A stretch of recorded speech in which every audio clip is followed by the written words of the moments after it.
আমাদের প্রভু এক নবীর উম্মত, জীবন বিধানে ওই শিবানী তোমরা। তবে কেন এক নও হে মুসলমান, এক হও করিয়া হুমান। আমাদের প্রভু এক নবীর উম্মত, জীবন বিধানে ওই শিবানী তোমরা। তবে কেন এক নও হে মুসলমান, এক হও করিয়া হুমান। আলহামদুলিল্লাহ। বৈষম্য বিরোধী ছাত্র আন্দোলনের শহীদদের মাগফিরাত কামনায়, আহতদের সুস্থতা কামনায় মহাবিশ্বের মহাবিশ্বর আমাদের মালিকের মুখের পবিত্র বাণী কোরআনে কারীম তাফসীরুল কোরআন মাহফিল বাসগ্রাম বিশ্ববিদ্যালয় কলেজ ময়দানে এলাকাবাসী কর্তৃক আয়োজিত, ছাত্র সমাজ কর্তৃক প্রতিষ্ঠিত এ মহতী আয়োজনের সম্মানিত সভাপতি, সাবেক চেয়ারম্যান বাগলাট ইউনিয়ন পরিষদ, বিশিষ্ট আলেমে দ্বীন জনাব মাওলানা শামসুদ্দিন আহমেদ, আতালাল্লাহু উমরাহু ওয়া বারাকাল্লাহু ফি হায়াতি, বলেন আমিন। মাহফিলের প্রধান অতিথি শাইখুল মাশায়েখ, বাংলাদেশ জামাতে ইসলামী কুষ্টিয়া জেলা শাখার সম্মানিত আমির, বিশিষ্ট ইসলামী চিন্তাবিদ শিক্ষাবিদ অধ্যাপক মাওলানা আবুল হাশেম দামাত বারকাতুহুল আলিয়া, বিশেষ অতিথি বাংলাদেশ জামাতে ইসলামী কুষ্টিয়া জেলা শাখার সম্মানিত সেক্রেটারি অধ্যাপক সোজাউদ্দিন জোয়ারদার দামাত বারকাতুহুল আলিয়া। এই মাহফিলে উপস্থিত সম্মানিত উলামা ইকরাম, সামনে বসা মুসলমান ভাইরা, পর্দার আড়ালের সম্মানিত মা এবং বোনেরা, প্রশাসনের ভাইরা, মনে হয় আর বলা লাগছে না, কারণ না হলেও এখন আর সমস্যা হচ্ছে না। তারপরেও যখন এসেছে বলি নাকি এসেছে না, দেখলাম তো আমার পেছনে প্রশাসনের ভাইরা, এরা যে ঝামেলায় আছে এখন তো আমরা দেখতে পাচ্ছি। আমার বাড়ির নিচতলায় এক পুলিশ ভাড়া থাকে, 5 তারিখের পর যে কোথায় গেছে আল্লাহ জানে আর ও জানে। ডাল ভাত জাতি বর্ণ ধর্ম নির্বিশেষে কোরআন শুনতে যারা এসেছেন, এটা এখন ইবাদত চলছে। এটা কি বলেন তো? ইবাদতে তো একটু কথা বলা যায়। নামাজ একটা ইবাদত না? বলেন না কেন? এই ফ্যান কয়েকটা আছে, গুনে নেওয়া যায়। নামাজের ভেতরে দিকে দিকে তাকানো যায়। নামাজ যেমন ইবাদত মনে করছেন, এখানে 1 ঘন্টা ব্যয় করা এটা পুরোটা ইবাদত। কথা বুঝতেছেন? এই ইবাদতটা আমরা অনেকে বুঝি না। এখানে যে ইবাদত চলছে এটা মানেন তো? মানেন আপনারা? ইবাদত যেভাবে করা লাগে, কষ্ট হলেও ওইভাবে থাকবেন। দাঁড়িয়ে আছেন থাকেন, বসে আছেন ওখানে বসেন। 1 ঘন্টা আমরা কোরআনে কারিমের, আপনি লিখে দিলেন তাফসীরুল কোরআন মাহফিল, তাফসীর আকারে কথা বলার চেষ্টা চালাবো ইনশাআল্লাহ। যিনি আমাদেরকে এই দিনের বেলায় হাজারো কাজ ছিল সব বাদ দিয়ে কোরআনে কারিম বোঝার জন্য সময় বের করে দিলেন, আলহাম লাগবে। মান ক্বালা বিহি সাদাকা, যারা কোরআন দিয়ে কথা বলে এরা সত্য কথা বলে। আমান হাকামা বিহি আদালা, কোরআন দিয়ে যারা বিচার করে, নবীজি বলেন এরাই ন্যায় বিচার কায়েম করতে পারে। 53 বছর কোরআনে কারিমের বিচার এদেশে এখনো পর্যন্ত আমরা দেখিনি। এই জন্য ন্যায় বিচার শুধু নামে শুনেছি, পাইনি। বিশেষ করে 16 বছরে কত মানুষ আমাদের সামনে এ বক্তব্য বহুবার দিয়েছে যে আমরা ন্যায় বিচার কায়েম করতে পেরেছি। এটা ডাহা মিথ্যা কথা।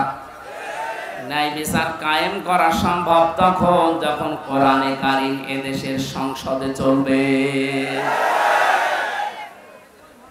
আর এটা তো চালাবে ধীরেন্দ্রনাথ দত্ত। এরকম মানুষ জীবনেও কোরআনে কারিমকে ওই জায়গায় নিতে চাইবে না, তার প্রমাণ সরঞ্জিন শেখ গুপ্ত এরকম সংসদেই বলেছিল কোরআনের আইন এটা বর্বর আইন। কোন আয়াতের প্রেক্ষিতে?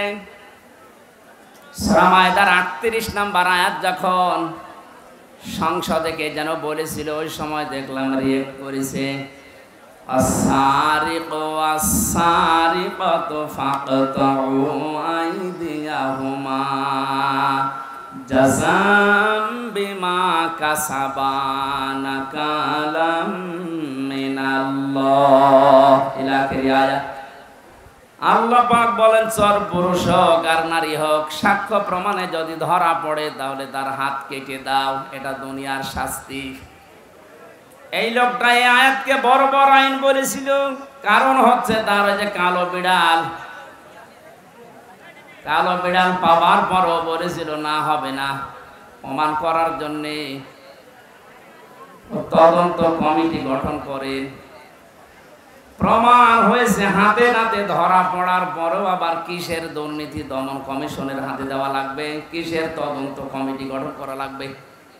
জেনেছিল যে না, এ আইন যদি বাংলার সংসদে একবার কায়েম হয়ে যায়, আমি গুপ্তর হাত থাকবে না।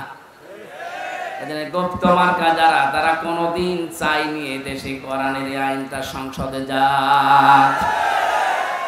এটাকে বর্বর আইন বলে তারা, যাদের হাত থাকার কথা না। কথা বলেন না কেন? এই জন্য যতদিন পর্যন্ত কোরআনে কারিমের এই নিয়ম নীতিগুলো সংসদে নিয়ে যেতে না পারবেন, ততদিন শুধু ন্যায় বিচার মুখে শুনবেন, বাস্তবে পাবেন না। আমরা চাই কোরআনের আইনগুলো 56,000 বর্গ মাইলের দেশে 100 চালু হোক, আর ন্যায় বিচার কারে বলে আল্লাহ যেটা গ্যারান্টি দিয়েছে ওটা যেন আমরা দেখতে পাই। কথা বলেন ঠিক কিনা? কুষ্টিয়াবাসী নরম ভাষায় একটা কথা বলছি, 53 বছর তো আমরা অনেকে অনেক কিছু দেখলাম, রাজনীতি মনে না করে বাস্তবতার সাথে একটু মিলান তো। বাবা চালিয়েছিল দেশটা অনেক দিন, আমরা দেখেছি দুর্ভিক্ষ পর্যন্ত এসেছিল, আমি দেখি নাই, মুরব্বীরা দেখেছি। স্বামী চালিয়েছিল অনেকের, চালায়নি? এক কথা বলেন না কেন? চাচাও চালিয়েছে 9 বছর যেভাবেই হোক, ভাবি চালিয়েছিল, আরে 15 বছর তো বউ চালিয়েছে। সবারটাই দেখা শেষ, কাঙ্ক্ষিত মানের শান্তি কারে বলে দেখা তো দূরের কথা, শুনতেও পেলাম না। এখন শুধু দেখতে বাকি আছে আল্লাহর এই কোরআন দিয়ে দেশ চললে কেমন দেখা যায়। শুধু ঠিক আর চিল্লানো না, এইটা দিয়ে বাংলাদেশ চলবে, এটা কারা চান দেখি?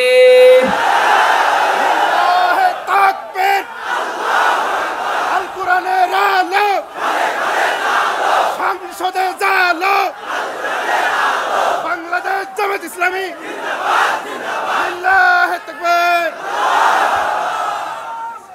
আলহামদুলিল্লাহ। এই কথা যারা এই সামিয়ানার নিচে বললেন, কথা ঠিক থাকবে তো নাকি বিড়ি ফেলে আবার উল্টিয়ে যাবেন?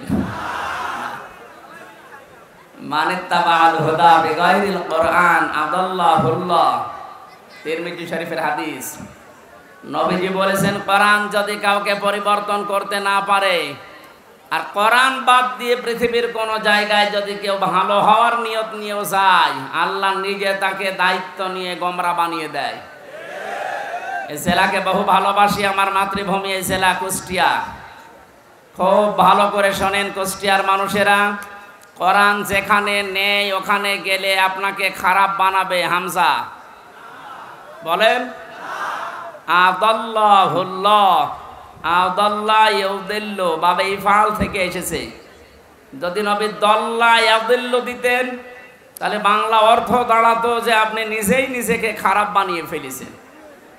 বাবে ইফআল থেকে আসার কারণে শব্দের অর্থ দাঁড়িয়েছে আপনার হয়তো নিয়ত ভালো ছিল, কিন্তু এমন এমন জায়গায় গেছেন যেখানে কোরআন ছিল না, নিয়ত ভালো থাকার পরও কোরআন না থাকার কারণে আল্লাহ নিজে দায়িত্ব নিয়ে আপনাকে আরো খারাপ বানিয়ে দেবে। এর বাস্তব প্রমাণ কুষ্টিয়ার লালনের বাজার। হাজারো মানুষ বিভিন্ন জেলা থেকে আসে, এ জেলা থেকেও যায়, কি খারাপ নিয়তে যায় না। আপনি পড়ে গেলাম লালমনিরহাট, নীলফামারী যারা আছে, বউ ছেলে মেয়ে বেটার বউ সব নিয়ে, কারো নিয়ত খারাপ না। জায়গা পাচ্ছে না, গরিব মানুষ বাঁশের মাথায় উঠে আসতেছে। কেন? আল্লাহর ওলি এখানে শুয়ে আছে। অথচ বাস্তবতা কি? এখানে কোরআনের নিয়ম নীতি চলে? যত শিরিক সব চলছে।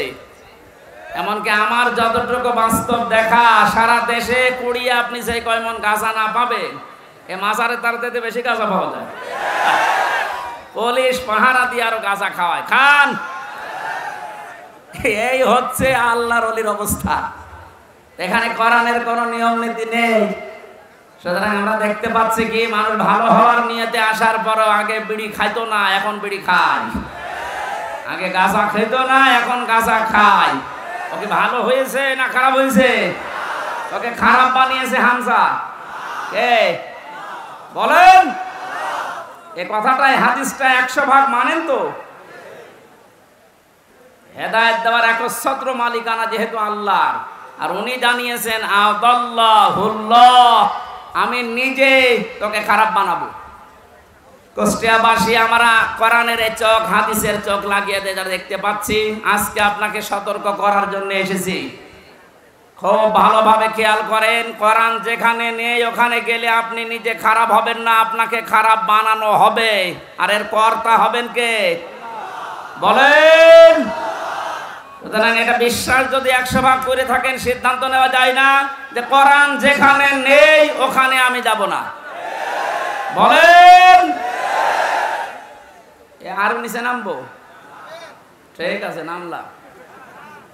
আজকে থেকে আর একটা সিদ্ধান্ত নিয়ে কোরআনের মাহফিল থেকে বিদায় নেওয়া লাগবে।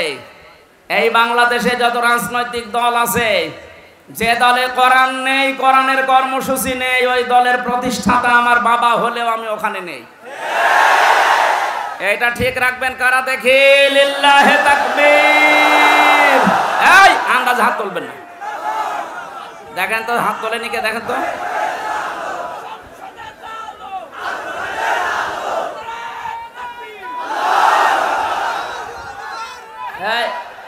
ঠিক আছে, যাক, ওয়াজ তো হয়ে গেছে, এবার মোনাজাত করে দিই। আর কি ওয়াজ করবো?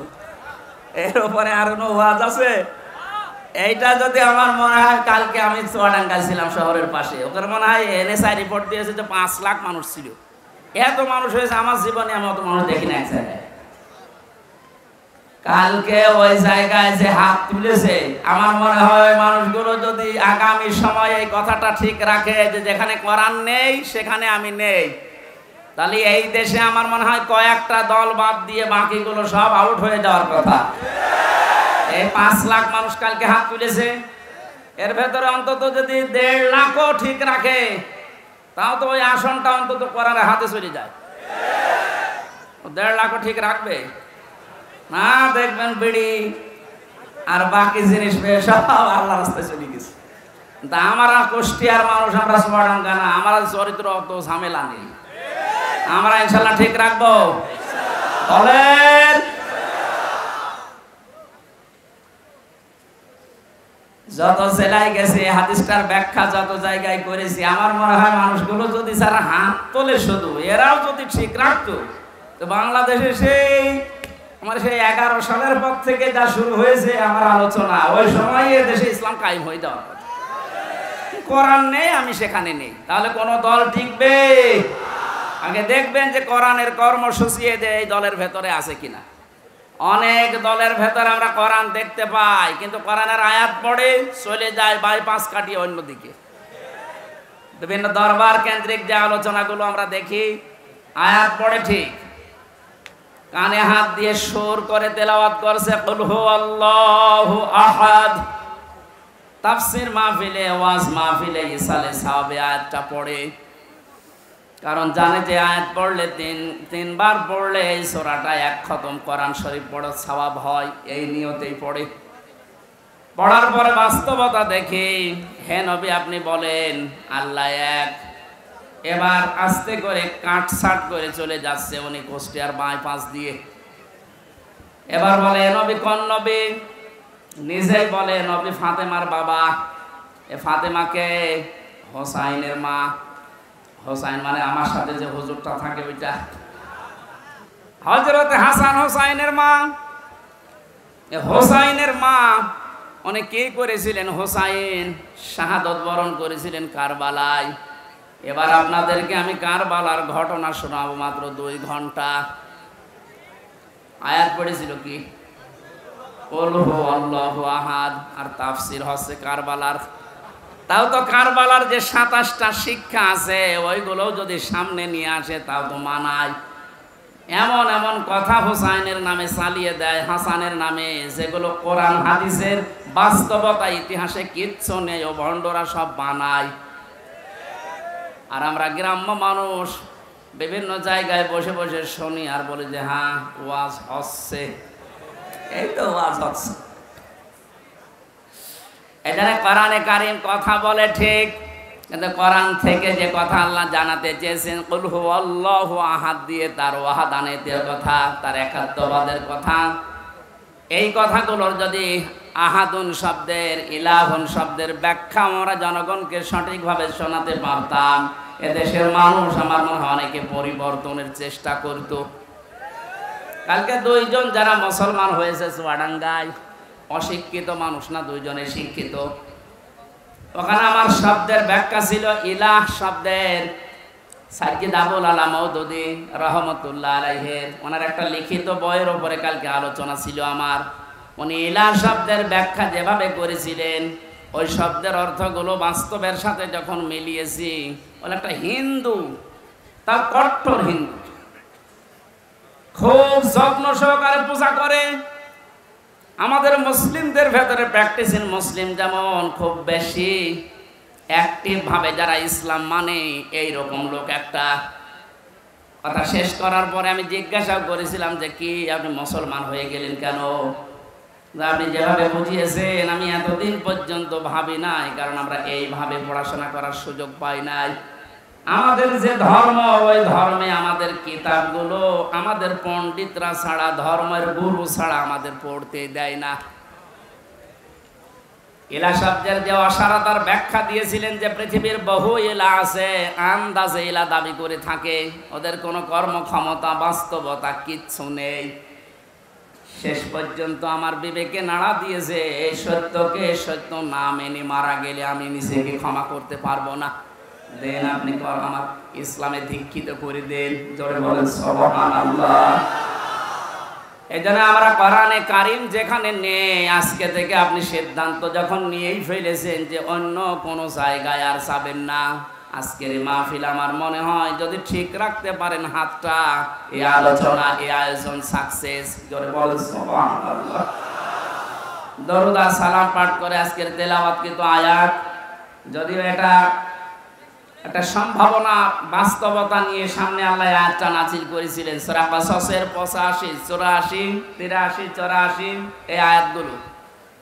এখানে আল্লাহ রাব্বুল আলামিন কিছু মানুষকে পরকালের যে ঘর আছে, যে বিশাল জীবন আমাদের সামনে পড়ে আছে আমাদের চোখ বন্ধ হওয়ার পর, এখানে মানুষের জন্য আল্লাহ যে ঘর তৈরি করবেন, কাদেরকে কাদেরকে এই ঘরগুলো আল্লাহ দেবেন তার বর্ণনা আল্লাহ দিয়েছেন এই আয়াতে। আমরা যেহেতু শুধু দুনিয়াদার না, আমাদের সামনে আরেকটা জগৎ আছে, এটা আমাদের বিশ্বাসে আছে না নেই? কুল্লু নাফসিন যায়িকাতুল মাউত ওয়া ইন্নামা তুওয়াফাউনা উজুরাকুম ইয়াওমাল কিয়ামাহ ফামান যুহজিহা আনিন নার ওয়া উদখিলাল জান্নাতা ফাকাদ ফাজ ওয়ামাল হায়াতুদ দুনিয়া ইল্লা মাতাউল গুরুর। কুষ্টিয়াবাসী সূরা আলে ইমরানের 85 নাম্বার 185 নাম্বার আয়াতটার দিকে তাকান। আল্লাহ পাক বলেন পৃথিবীর যা সৃষ্টি করেছি, জীবন যারে দিয়েছি তারে মরণ দেবই, সবাইকে একদিন মারা লাগবে।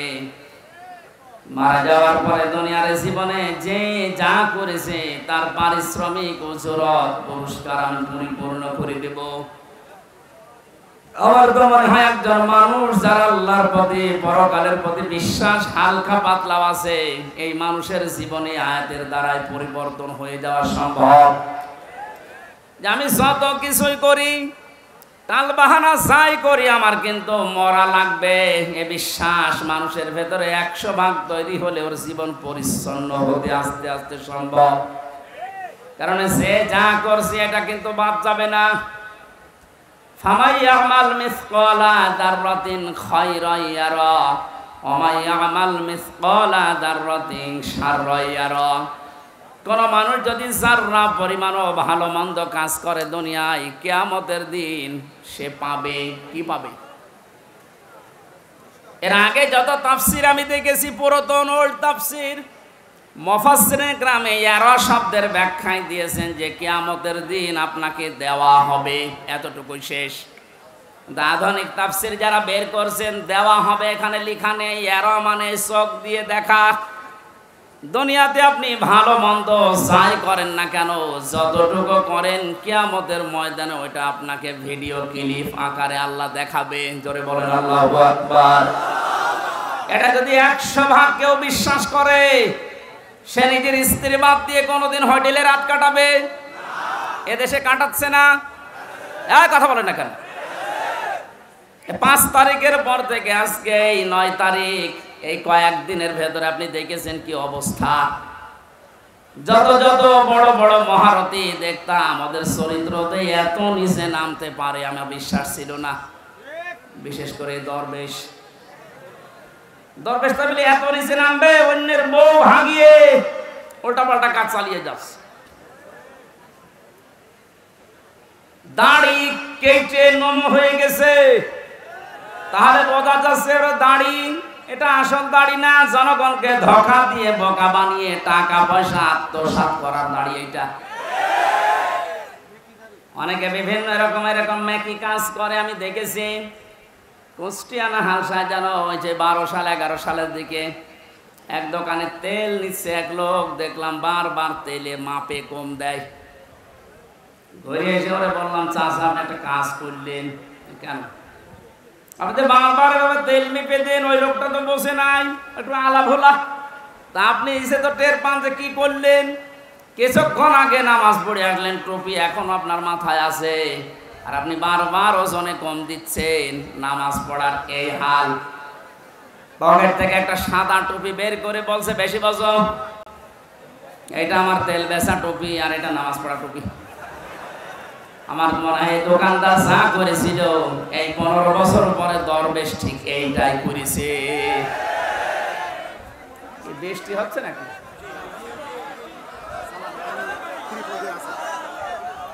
এখানে ত্রিপল দেয়া থাকলে হবে, বাকিগুলো বেচবে। সুবহানাল্লাহ আলহামদুলিল্লাহ লা ইলাহা ইল্লাল্লাহ। কিছু মানুষ বাড়ি চলে যান, যারা ভিজে যাচ্ছেন বাড়ি চলে যান। এর ভেতরে যারা আছে অন্তত পানিতে ভিজবে না তারা থাকেন, বাকিগুলো বাড়ি চলে যান। কালকে ইউটিউব থেকে নামিয়ে নেবেন, যান বাড়ি চলে যান। তো যায় না দেখছেন।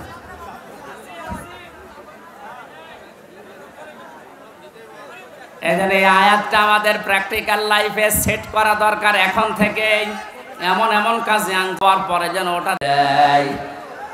তাহলে আসল সফলতা এই আয়াত যেটা বলছে, আপনি যখন জাহান্নামের কাজগুলো, অন্যায় কাজগুলো আস্তে আস্তে ছেড়ে দিতে পারবেন, জান্নাতে যাওয়ার জন্য যে কাজগুলো দরকার ওই কাজের দিকে আস্তে আস্তে এগিয়ে যেতে পারবেন। আপনি বিশ্বাস করতে পারেন ওই সময় যে আল্লাহ আপনার জীবন সফল করার জন্য নিয়ে যাচ্ছে। আমাল হায়াতুদ দুনিয়া ইল্লা মাতাউল গুরুর। পৃথিবীর জমিনটাকে আল্লাহ ধোঁকার সাথে তুলনা দিয়েছেন। এ পৃথিবীর যত মহামহব্বত, যত ভালোবাসা আদরের জিনিস হোক, আল্লাহর ভাষায় সবগুলো ধোঁকা। এজন্য যারা ধোঁকা দিতে পারে বা দিচ্ছে, এদের থেকে আমাদেরকে সতর্ক থাকা লাগবে। আল্লাহ আমাকে সহ প্রত্যেককে আজটাকে বাস্তবে সেট করার তৌফিক দিন, বলেন আমিন। কিন্তু বিশাল জগৎ একটা সামনে, ওই জগৎ সম্পর্কে আল্লাহ একটু তুলনা দিয়েছেন। তিলকাদ্দারুল আখিরাতু নাজআলুহা লিল্লাযীনা লা ইউরিদুনা উলুওয়ান ফিল আরদি ওয়ালা ফাসাদা। আখিরাতের যে বিশাল জীবন তাদের সামনে পড়ে আছে, আমি আল্লাহ ওই জীবনে ঘর তৈরি করি তাদের জন্য। নাজআলুহা লিল্লাযিনা লা ইউরিদুনা উলুবা, দুনিয়া যারা উলু প্রকাশ করে না। উলু মানে, উলু শব্দের শাব্দিক অর্থ হচ্ছে কি? হনুরে, হনুমান হয়ে গেছে, যেটা বাস্তবতায় 16 বছর আমরা দেখেছি। অনেকের পা মাটিতে পড়তো না, কি হনুরে, এক কথা বলে না। সুতরাং উলু যারা প্রকাশ করেছিলেন এতদিন, তাদের জীবন শেষ, তার দুনিয়াও শেষ, আখিরাতও শেষ। দুনিয়া শেষ হয়ে যায়, তার বাস্তব প্রমাণ এই কয়দিনে দেখতে পাচ্ছেন না? কত নিচে নামালে আল্লাহ এত অপমান করে মানুষকে। সুতরাং আমরা যারা এখন আছি, আজ থেকে শিক্ষা নেব, দুনিয়ার কোন জায়গায় যেন আমরা অহংকার প্রকাশ না করি, সে যে বিষয় হোক। সে বংশের অহংকার, পোশাকের অহংকার, এলেমের অহংকার, রাজনীতির অহংকার, পৃথিবীর জীবনে যত দিক আর বিভাগ আছে, কোন জায়গায় যেন আমি অহংকার প্রকাশ না করি। এটা মানা যাবে তো ইনশাআল্লাহ? যারা করেছিল তাদের সব আল্লাহ শেষ করে দিয়েছে, আখিরাতের ঘর তাদের জন্য নেই। সামনে যদি এরকম কেউ আসে, তারা যেন এটা থেকে শিক্ষা নেয়। জমিনে যারা অহংকার করে, উলু করে, মানুষগুলোকে আল্লাহ আখিরাতের ঘর থেকে বঞ্চিত করে দেয়। বলেন নাউজুবিল্লাহ। যারা করেছিল তাদের থেকে যদি আপনি এখান থেকে শিক্ষা নিতে না পারেন, আপনাকে শয়তান কিন্তু পেঁচিয়ে ধরবে, জড়িয়ে ধরবে, অ্যাক্টিভ ভাবে আবার নিয়ে আসার চেষ্টা চালাবে। আমাদের উচিত হচ্ছে আমরা দুনিয়াতে যাই কয়দিন আছি, আমরা উলু প্রকাশ করব না ইনশাআল্লাহ। ওয়ালা ফাসাদা, আল্লাহ বলেন 2 নম্বরে মানুষগুলো দুনিয়ার জীবনে বিশৃঙ্খলা সৃষ্টির চেষ্টা চালাবে না। এই আয়াতটাও বাস্তবে আজ মিলালাম। আগস্টের 5 তারিখ থেকে আজকের এই সেপ্টেম্বরের 9 তারিখ পর্যন্ত প্রায় 11টা বিশৃঙ্খলা তৈরির জন্য অনেকেই চেষ্টা চালিয়েছে, এখনো চলছে। যারা এগুলো করেছিলেন আপনারা থামবেন, আর কেউ যদি চেষ্টা চালান সামনে, আপনি ওখানে এখনই থামেন। দুনিয়া তো জীবন শেষ করে ফেললেন, আখিরাতের ঘর আপনি হারিয়ে ফেললেন। আপনার জন্য আমাদের আফসোস হয়। আমি সেদিন সেলাইদা বাজার মাঠ না কোন জায়গায় যেন বলেছিলাম, অনেকে বলছে হুজুর ওদের মাফ করে দেন না। মাফ নাই, আমি করে দিলাম। কিন্তু আল্লাহ রাব্বুল আলামিনের কোরআনে কারীম জানিয়েছে, যারা জুলুম করেছেন পৃথিবীতে মানুষের উপরে, তারা কিন্তু হামজার মামলার আসামি না, তারা আল্লাহর মামলার আসামি। সূরা শুরার 42 নম্বর আয়াত প্রথম অংশ, 25 নম্বর পারার 6 নম্বর পৃষ্ঠার 12-13 নম্বর লাইনে আছে, ইন্নামাস সাবিলু আলাল্লাযিনা ইয়াজলিমুনান নাস। অবশ্যই যারা মানুষ হয়ে মানুষের উপরে জুলুম করছে, করবে, এটা মোজারে, বর্তমান, ভবিষ্যৎ, প্রেজেন্ট, ফিউচার। এখন যারা জুলুম করছেন, 5 তারিখের পর থেকে জালেম বিদায় হওয়ার পরেও আমরা দেখলাম অনেকেই আবেগে বা নির্যাতনের শিকার হয়েছিলেন, এই কন্ট্রোল না করতে পেরে জুলুমের খাতায় নাম লিখিয়েছেন। এটা আপনি ঠিক করেননি, থামেন। ওরা জালেম হয়ে দুনিয়া আখিরাত সব নষ্ট করে ফেললো। আপনিও যদি ওদের পথ অবলম্বন করে নিজের দুনিয়া আখিরাত ধ্বংস করে ফেলেন, ওদের ভেতরে আমাদের ভেতরে পার্থক্য থাকলো কি বলেন? আমাদের উচিত হবে আমরা যেন কোনো মানুষের উপরে জুলুম না করি, কারণ জুলুম যে করে এটা এত ঘৃণিত শব্দ। আল্লাহ বলেন আমি নিজে তার নামে মামলা দায়ের করব। ব্যারিস্টার আরমান এবং আমান আজমি ভাই সহ যত মানুষ এখন আস্তে আস্তে জুলুমের শিকার থেকে বের হচ্ছে, এদের যে বর্ণনাগুলো, এ বর্ণনা শুনলেই বোঝা যাচ্ছে তাদের উপরে জুলুম হয়নি। আস্তে বলেন। যারা এই জুলুমের সাথে জড়িত, এখনো পর্যন্ত যদি এই সঠিকটা জানার পরেও, স্পষ্ট দেখার পরেও কেউ জালেমের সাফাই গায়, জালেমের পক্ষে অবলম্বন করে, জালেমকে ভালোবাসে, সাহায্য করে, সহযোগিতা করে, জালেমকে আবার চেষ্টা চালায় প্রতিষ্ঠিত করার। তিরমিজি শরীফের হাদিস অনুযায়ী নবীজি বলেন সে আমার উম্মত থেকে বের হয়ে যায়। এই জন্য আমরা যেন এরকম কিছু না করি যেন নবীর উম্মতি আমি থাকতে পারি না, দুনিয়া আমার শেষ, আখিরাতও যেন ধ্বংস হয়ে না যায়। এই আয়াত থেকে আমার যে বিশ্বাস, বাংলাদেশে 1628 জন মানুষ মেন দায়িত্বে ছিল যারা সরাসরি জুলুমের সাথে জড়িত। কথা বলে না? একেবারে উপর থেকে শুরু করে আমার ইউনিয়নের চেয়ারম্যান, আমার ইউনিয়ন বলা ঠিক হবে না, অন্য ইউনিয়ন বলি, কারণ এটা রেকর্ড হচ্ছে, সমস্যা হবে। 1628 জন মানুষ মেন দায়িত্বে ছিলেন। আপনারা একটাও জুলুম থেকে মুক্ত না, প্রত্যেকেই জালেম। এদেশের মানুষ যদি আপনাকে কিছু নাও বলে, আপনি আল্লাহর মামলার আসামি, এক কথা বলেন না কেন? দুনিয়া তো শেষ করে ফেলেছেন, পরকালে আল্লাহ নিজে মামলা দেবে আপনার নামে। আপনাকে কোনোদিন চিন্তা আনতে পারেন যে আল্লাহর মামলার যে লোকটা আসামি তার পক্ষ আমি অবলম্বন করি কি করে? আমার একটা মূল্যচুরি মামলা ছিল জানেন, পরে যদি সাজাও লাগিয়ে দিত তাও আমি 3 মাস সর্বোচ্চ জেল খাটতাম। অথচ বিনা কারণে বিনা অপরাধে মামলাটা দিয়ে 3টা বছর আমারে আটকে রাখলেন। এই মামলা যেহেতু রাষ্ট্র দিয়েছে, হাসিনা দিয়েছে, এই কারণে আমার পক্ষে কেউ দাঁড়াতেও সাহস পেত না। না, ওর পক্ষে দাঁড়িয়ে আমার ওকালতি আমি হারাবো। দেখেন তো, রাষ্ট্র বিরোধী, এজন্য আমার পক্ষে কেউ নেই। কিয়ামতের ময়দানে আল্লাহ নিজে রায় দেবেন, আলাইসাল্লাহু বিআহকামিল হাকিমিন, সব চাইতে বড় বিচারপতি তিনি। তিনি নিজে মামলার বাদী, নিজে রায় দেবেন। আপনি তো বিচার সঠিক যদি আল্লাহ তো 100 ভাগ করবে, আপনার কি বিশ্বাস হয় যে আপনি বাঁচতে পারবেন? আসতে বলেন। এখন যদি আপনি স্বীকার করেন যে না আমি বাঁচতে পারবো না, এমনকি যারে সাপোর্ট করছি সে তো ধরা খেয়ে বসে আছে, এই কারণে বড় জালেম বলেন। হাতে পায়ে ধরছি, আপনার সময় এখনো শেষ হয়ে যায়নি। জালেমেরা আর সাপোর্ট না করে ফিরে আসেন। এখনো ইসলামের দরজা খোলা আছে, আপনাকে বুকে নেওয়ার জন্য হাজারো মানুষ আছে। গতকালকের রিপোর্ট 2200 মানুষ এক জায়গায় দেখেছি, জালেমের সাপোর্ট বাদ দিয়ে ওরা ইসলাম অলরেডি কবুল করেছে।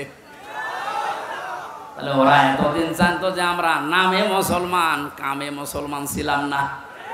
আর ওই হাদিসের ব্যাখ্যা যেহেতু জেনেছে জালেমের সাপোর্ট করলে সে নবীর উম্মত থাকে না, এই হিসাবে মনে করেছে আমি তো নবীর উম্মত ছিলাম না, এখন নতুন করে উম্মত হব। আপনাদেরকে এটা মিডিয়ার আকারে যাচ্ছে, সারা দেশে কালকে ছড়াবে। জালেমদের দোসরা তদিন যারা ছিলেন, জুলুম অত্যাচারের সঙ্গে ছিলেন বিভিন্ন কায়দায়, আমার এই মামলার যে আয়ু থেকে শুরু করে একেবারে হাসিনা পর্যন্ত প্রত্যেকে জড়িত। কারণ বহু জায়গায় যাওয়ার পরে বলে না হাত বাঁধা।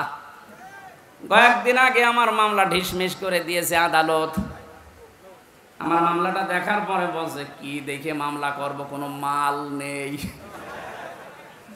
আমি আদালতে দাঁড়িয়েছিলাম, বলতে গেলাম যে মাননীয় আদালতে 3টা বছর আপনার কাছে তো মামলা ছিল, এতদিন তো আপনি বলেননি যে এর ভেতরে কোনো মাল ম্যাটারেস নেই, কি দেখে মামলা আজকে বলছেন? মানে আমার মনে হয় বলতো এই কথা যে কি করবো হুজুর, হাত বাঁধা ছিল, এক কথা বলছে না। আজ হাত খোলা পেয়েছি, এখন আর কোনো ভয় নেই, কোনো টান নেই, কোনো চিন্তাও নেই, যান খালাস।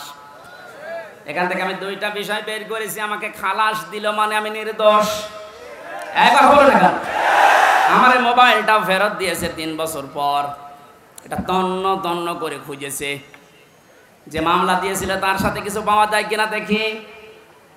দ্বিতীয় নম্বরে আমার বাড়ি, গ্রামের বাড়ি হালসা পর্যন্ত সব খোঁজ খবর নিয়েছে। খোঁজ খবর নিয়ে ভালো হয়েছে, দেখছে 14 বংশ আওয়ামী লীগ করে, ওইটাই কিছু পাইনি। এখন যেহেতু হাত খোলা, আপনি এখন রায় দিয়ে জানিয়ে দিলেন দুনিয়ার মানুষকে যে হামজার কোনো দোষ নেই, বিনা কারণে 3 বছর জেলে ছিল। তাহলে এখন আমার বিচারটা নেন। আমাকে 3টা বছর বিনা কারণে যারা কষ্ট দিলেন জেলের ভেতরে, যারা এর সাথে জড়িত একবার উপর থেকে মামলার আয়ু পর্যন্ত প্রত্যেকে আমি 3 বছর জেলে দেখতে চাই। তাও জেল মানে জেলা শহরের জেল না, হাই সিকিউরিটি জেল, যেটা কাশিমপুর কারাগারে ফাঁসির কন্ডেম সেলের ভেতরে রেখে দেয়। আমি আপনাদের ওখানে রাখতে চাই 3 বছর। বেশি দিন চাচ্ছি না, 3 বছর ঠিকই দেখেন। দ্বিতীয় নম্বরে আর একটা শিক্ষা বলি দেশের জন্য, এতদিন পর্যন্ত যারা মিথ্যা মামলা দিয়েছেন, সামনেও যারা দেওয়ার মতো অনেকে চিন্তা ভাবনা করছেন, এদেশে কোনো মামলা দেওয়ার পরে যদি দেখা যায় যে 2 বছর 3 বছর 5 বছর 10 বছর পরে বেকসুর খালাস, তার মানে তার কোনো দোষ পায়নি আদালত। এরকম যদি কেউ নিরপরাধ খালাস পেয়ে যায়, যারা মামলা দিয়েছে, যারা সাক্ষী দিয়েছে, যারা এর সাথে জড়িত, প্রত্যেককে জরিমানা করা লাগবে। আমার কথার অর্থ বোঝেন? আপনি বিনা কারণে কাজ করবেন কোন কারণে? মামলার বাদী যেহেতু রাষ্ট্র ছিল, এজন্য কেউ আমার পক্ষেও দাঁড়ায় না, রায় তো দূরের কথা। আল্লাহ নিজে মামলার বাদী, নিজে রায় দেবেন, নিজে বিচারপতি। বলেন এবার আপনার অবস্থা কি হবে? আর আমি জেনে শুনি আপনার মতো এত বড় জালেমের পক্ষে যাব, আমার বিবেকের উপর কি কুকুরে পোশাক করিস? আশা করছি আপনি ফিরে আসবেন, জীবনে যতদিন বেঁচে আছেন কোন জালেমের পক্ষে থাকবেন না। এটা মানবেন তো? দুনিয়ায় যারা অহংকার করে, ক্ষমতার অহংকার হোক, সম্পদের অহংকার হোক, যে কোনো জিনিসের, তাদের জন্য জান্নাতে আল্লাহ ঘর বানাবেন, আমাদের আখিরাতের ঘর শেষ। ওয়ালা ফাসাদা, যারা বিশৃঙ্খলা তৈরি করার জন্য এখনো বিভিন্ন ইস্যু তৈরি করছেন সামনে, বাস্তবে আমরা যেটা দেখতে পাচ্ছি, সংখ্যালঘু দিয়ে ওরা চেষ্টা চালিয়েছিল, পারে না, হালে পানি নেয়নি। কারণ বাংলাদেশ জামাত ইসলামীর শ্রদ্ধাভাজন আমির ডাক্তার শফিকুর রহমান ঘোষণা দিয়ে দিয়েছে, এদেশে সংখ্যালঘু সংখ্যাগুরু বলে কিছু নেই। বলেন 96% মুসলমান আমরা, তাতে কি হয়েছে? আমির হামজা আমার কাছে যেমন, ওই ননী গোপালও আমার কাছে ওই রকম, কোনো পার্থক্য নেই দুইজনের। সুতরাং এই কু তৈরি করে ওরা যখন পারে নাই, তখন চালিয়েছিল প্রধান বিচারপতিকে দিয়ে একটা তোড়জোড় তৈরি করে এ দেশকে অস্থিতিশীল করার জন্য, কিন্তু পারে না। এরপরে লাগিয়েছে আনসার। কিসের আনসার? পুলিশ ছাড়া যদি 1 মাস 5 দিন চলতে পারে দেশ, আনসার ছাড়া চলবে একা। কোন দরকার নেই, যারা দায়িত্বে আছেন বাহিনীকে বিলুপ্ত করে দিন। 42,000 লোক নিয়োগ হয়েছে বাহিনীতে কয় বছরে, তার 35,000 হচ্ছে গোপালগঞ্জে। আর 63 জেলার লোক, আমরা কি ঘাস কাটছি? কত বড় বৈষম্য চিন্তা করেন তো। যদি ভাগ ভাগ করে নেওয়া হয়, তাও তো এই জেলা থেকে 1000 পড়বে, 800-900 পড়বে, তাও পড়ে না। একজন এই জেলা থেকে হবে না, সব গোপালগঞ্জে। মনে হচ্ছে যত আল্লাহ বলি সব ওই জায়গায় জন্মিয়েছে। এদেরকে যখন পারে নাই, তখন ডাক্তারদেরকে লাগিয়েছে। ডাক্তাররাও বলছে না, আমাদের দরকার নেই, আমাদের যা আছে ভালো আছে। এরপরে লাগিয়েছে, এখন সামনে শুনছি এই গার্মেন্টস কর্মীদের লাগাবে। আমার মনে হয় ওদের যা চরিত্র, এই 16 বছরে আমি দেখেছি, ওরা কিছুদিন পর গলন্ত ঘাটের এই মহিলাদের লাগাবে। সতর্ক আমরা আছি, ঘুমিয়ে নেই। আমিরা জামাত সেদিন কুষ্টিয়ায় এসে বলে না যে আমরা কিন্তু সতর্ক আছি, ঘুমিয়ে পড়ি না। যত বিশৃঙ্খলা, যত অরাজকতা তৈরি করবেন, এদেশের জনগণ সব রুখে দেওয়ার জন্য প্রস্তুত আছে ইনশাআল্লাহ। যেন ষড়যন্ত্র থামান। দুনিয়া তো ধ্বংস করে ফেলেছেনি, তিলকা দারুল আখিরাত, আখিরাতের ঘরটা নষ্ট করেন না। ওয়ালা ফাসাদা, দুনিয়া যারা বিশৃঙ্খলা তৈরি করার চেষ্টা করে, দেশটা তো ঠিক আস্তে আস্তে দাঁড়িয়ে যাচ্ছে, সময় দেন না কেন? আপনি নিজেকেও ধ্বংস করছেন, দেশটাও ধ্বংসের ভেতরে ফেলার জন্য আপনি বিশৃঙ্খলা তৈরি করার চেষ্টা চালাচ্ছেন। আল্লাহ আপনাকে যেন বাঁচান। হেদায়েত দেওয়ার মালিক আল্লাহ। আমরা দোয়া করতে পারি, দোয়া করছি, চেষ্টা চালাচ্ছি, আপনি যেন ফিরে আসেন।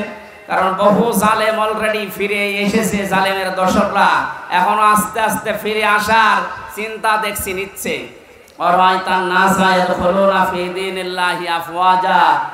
আল্লাহর সাহায্য যখন আসবে, বিজয় তখন আসবে। আমরা বিজয়ের প্রথম ধাপ দেখতে পাচ্ছি, দলে দলে পালে পালে মানুষ আজ ইসলামে আসতেছে। জোরে বলেন আল্লাহু আকবার। এ ধারা অব্যাহত থাকুক, কিছুদিন পরে দেখবেন এ দেশে 100 ভাগের 51 ভাগ মানুষ যদি চায় যে রাষ্ট্র এই কোরআন দিয়ে চলুক, কোনো মহারতে আর বাধা দিয়ে ঠেকাতে পারবে না। আমরা ওইটাই দেখতে চাচ্ছি সামনে। কথা বলেন ঠিক কিনা? সম্মানিত মা বোনেরা, কোনো জুজুর ভয় পাবেন না। আমিরে জামাত অলরেডি ঘোষণা দিয়েছে, মেয়েদেরকে জুজুর ভয় দেখিয়া ইসলামী আন্দোলন একামতের দিন সম্পর্কে উল্টাপাল্টা ধারণা দেয় দেশের রাম আর বামরা। কি করেছে আপনার পক্ষে এই 13টা সংগঠন? নারী পক্ষ, নারী স্বাধীনতা আন্দোলন, নারী বিপ্লব পরিষদ, নারী মুক্তি পরিষদ, কত নাম দেখেন তো। কোন নারীর গ্যারান্টি আছে দেশে? ইসলামের হাতে দিয়ে দেখেন, আপনি গ্যারান্টি পাবেন ইনশাআল্লাহ। বলেন ইনশাআল্লাহ। আল-আকিবাতুল লিল মুত্তাকিন, যারা তাকওয়া অবলম্বন করে চলবে, যেখানে যেই জিনিস বসানো দরকার ওই জিনিস ওখানে বসাবে, এই মানুষগুলোর পরিণাম শুভ। আল্লাহ নিজে বলছেন আল-আকিবাতুল লিল মুত্তাকিন। এটা যেন আমরা চর্মচোখে এই শুভ পরিণাম দেখে বলতে পারি আমিন। আল্লাহুম্মা আমিন। লা ইলাহা ইল্লা আনতা সুবহানাকা ইন্নী কুনতু মিনাজ জালিমিন। রব্বুল আলামিন, আখিরাতের ঘর তুমি যাদের জন্য বানাবে ওই দলে আমাদেরকে থাকার তৌফিক দাও। যাদের জন্য আখিরাতের ঘর তুমি বানাবে না জানিয়েছো, এই 2টি গুণ আমাদের থেকে তুমি বের করে নাও। কোন কাজে কোন কর্মে যেন আমরা উলু প্রকাশ না করি, অহংকার না করি, কোন বিশৃঙ্খল কাজে যেন আমরা যুক্ত না হই। যারা যুক্ত হচ্ছে আল্লাহ তুমি কুদরত দিয়ে তাদেরকে থামিয়ে দাও। আখিরাতে যাদের পরিণাম উত্তম তুমি ঘোষণা দিয়ে ওই দলে আমাদেরকে তুমি ভিড়িয়ে দাও। এ মাহফিলের আয়োজনে যারা শ্রম দিয়েছে, আমার জাফর ভাই সহ যত মানুষ কোরআনের জন্য এত কষ্ট সহ্য করেছে, এদেরকে তুমি ওমরের মতো হেদায়েত দিয়ে দাও। সম্মানিত মা বোনদেরকে আয়েশার মতো, খাদিজার মতো, ফাতিমার মতো বানিয়ে দাও। আমার প্রাণ প্রিয় জেলা এই কুষ্টিয়া, আল্লাহ তাআলা যে শয়তানগুলোর কারণে কোরআনের কথাগুলো জেলাতে বলতে পারতাম না, তারা সব পালিয়েছে। দোয়া করছি কিয়ামতের আগে এই জেলার দায়িত্বে যেন কোনো জালিম আর আসতে না পারে। এই জেলার মাটির নিচে যত মানুষ ঘুমিয়ে আছে, কোরআনের ইজ্জতে তাদের চিরতরে মাফ করে দাও। এই মাহফিলের বাস্তবায়ন কমিটিতে যারা আছে, যে উদ্যোগে মাহফিল দিয়েছে, আল্লাহ তুমি স্বর্ণ শিখরে পৌঁছিয়ে দাও। সম্মানিত সভাপতি মাওলানা শামসুদ্দিন আলেম হিসাবে কবুল করে নাও।